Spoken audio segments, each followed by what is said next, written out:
CT scan হইতাছে না? CT scan এখন হইতাছে না, যান্ত্রিক ত্রুটির কারণে। মানে মেশিন খারাপ আছে।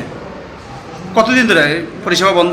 2 তারিখ থেকে নষ্ট আছে। তো এটা তো মানে গোমতী জেলা হাসপাতাল, তো এখন তো রুগীরা ফিরে দিতেছে, তো আপনারা কবে ঠিক হইব বা কেন ঠিক হইতেছে না কিছু জানেন?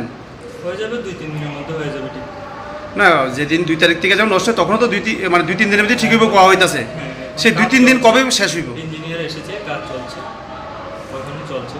এই সমস্যাটা তো দীর্ঘদিন ধরে হইতেছে, আপনাদের 2 দিন পর পর নষ্ট, তো পরিষেবা তো নিশ্চয়ই ব্যাঘাত ঘটতেছে সাধারণ জনগণের মধ্যে যারা রুগীরা আসছে আর কি। তো এখনও 8 দিন 10 দিন হয়ে যাচ্ছে বন্ধ, তো এটা কবে নাগাদ হবে ঠিক বলছেন? কিন্তু আর 2-3 দিনের মধ্যে ঠিক হয়ে যাবে। আপনার ঊর্ধ্বতন কর্তৃপক্ষ জানে এটা? হ্যাঁ, জানিয়ে দেওয়া হয়েছে। জানিয়ে দেওয়া হয়েছে। কাজ চলছে। মানে এত মেয়াদ লাগছে, মানে এত সময় নেওয়ার মানে কারণটা কি, মানে এত দিন লাগছে?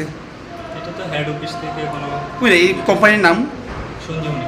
হ্যাঁ, সঞ্জীবনী। সঞ্জীবনী, সেখান থেকে এটা সিটি স্ক্যানটা নাকি?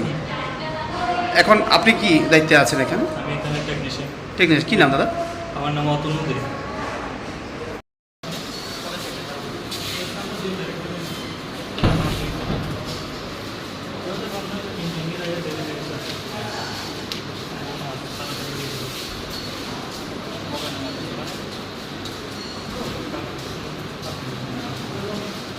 Oscar,